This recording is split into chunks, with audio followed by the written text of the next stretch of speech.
नमस्कार मित्रांनो, आज आपण अशा एका किल्ल्याबद्दल बोलणार आहोत जो सध्या सातारा शहराची शान आहे. महाराष्ट्राच्या इतिहासात ज्याचे नाव सुवर्ण अक्षरांनी कोरलेले आहे तो म्हणजे किल्ले अजिंक्यतारा.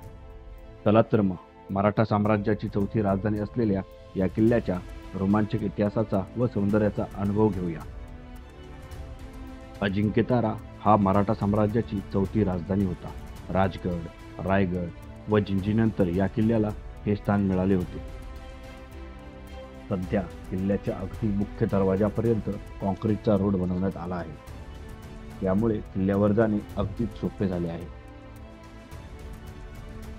हा आहे गडाचा मुख्य दरवाजा. आजही भक्कमपणे इतिहासाची साक्ष देत उभा आहे. दरवाजाच्या दगडी चौकटीवर मधोमध गणपतीची टेकणी मूर्ती कोरलेली आहे. दरवाजाची दोन्ही फलाटे आजही त्याच तत्परतेने भक्कमपणे चांगल्या स्थितीत असलेली आपल्याला बघायला भेटतात. दरवाजाच्या आतल्या बाजूने पहारेकरांना बसण्यासाठी व विश्रांतीसाठी असणारी देवडी आहे. जवळपास 1 टन वजनाची दरवाजाची फलाटे व त्याला असणारे कडिकोंडे आपल्याला महाराजांच्या काळातील सुरक्षिततेची आठवण करून देतात. दरवाजाच्या चौकटीवर गणपतीप्रमाणेच हनुमानाचीही मूर्ती देखील कोरलेली आहे.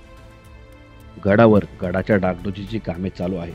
त्यामुळे या पायऱ्या आजही आपल्याला चांगल्या परिस्थितीमध्ये असलेल्या बघायला मिळतात.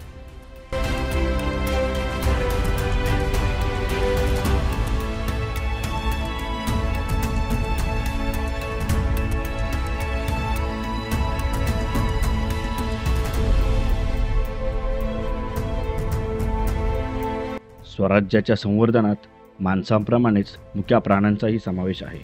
हे आहेत स्वराज्याचे सेवेकरी आणि गडकिल्ल्यांच्या संवर्धन कार्यात हे आपली भूमिका चोख बजावताना नेहमी दिसतात.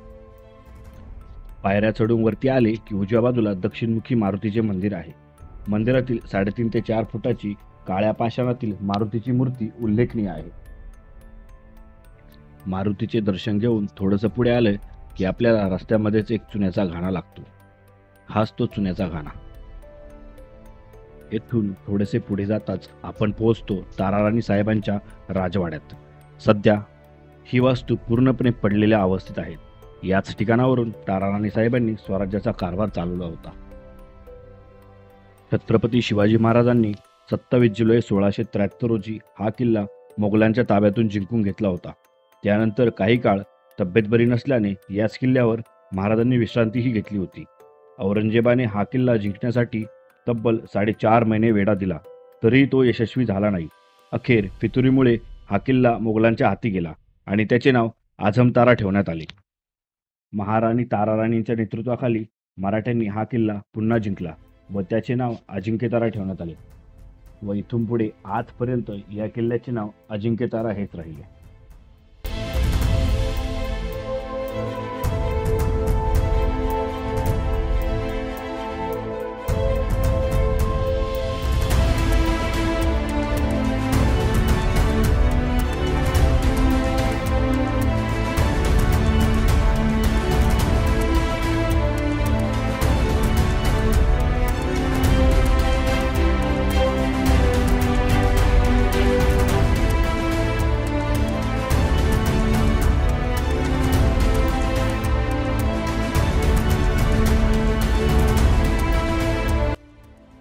सातारा शहरात सह्याद्रीच्या बामणोली घेरा दातेगड डोंगर रांगेवर असणारा हा गिरिदुर्ग शिलाहार वंशातील राजा भोज दुसरा याने इसवी सन 1990च्या सुमारास बांधला होता.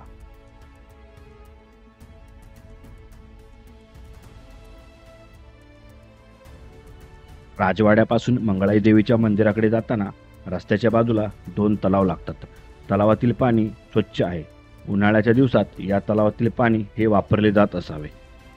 तलावाजवळ कमालीची शांतता आहे व त्यातच मधून येणारा पक्ष्यांचा आवाज खूप छान वाटतो. तलावात मासे देखील आहेत.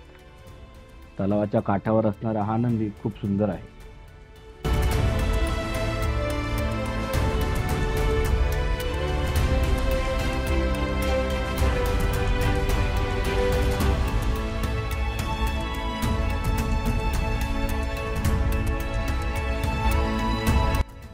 हे आहे मंगळाई देवीचे मंदिर.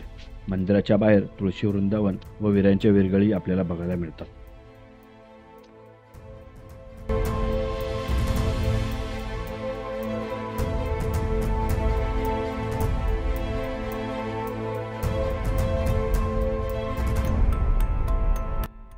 तोच बुरुज आहे ज्याच्याजवळ मुघलांनी भुयार करून स्फोट घडवला होता.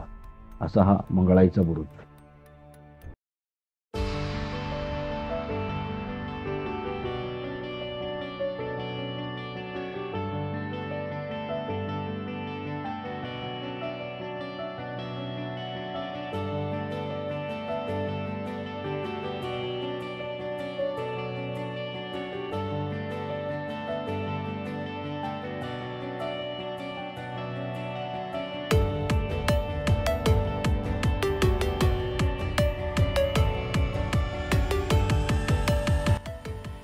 मित्रांनो, इतिहासाचा एवढा मोठा वारसा असलेला हा अजिंक्यतारा किल्ला खऱ्या अर्थाने अजिंक्य आहे. जेव्हा तुम्ही कधी साताऱ्याला याल तेव्हा या किल्ल्याला भेट द्यायला विसरू नका. हा व्लॉग तुम्हाला कसा वाटला कमेंट करून नक्की सांगा. व्हिडिओ आवडला असेल तर लाईक करा व महाराष्ट्रातील अशाच ऐतिहासिक ठिकाणांची माहिती पाहण्यासाठी माझ्या चॅनलला आजच सबस्क्राईब करा. भेटूया पुढच्या व्लॉगमध्ये. जय महाराष्ट्र.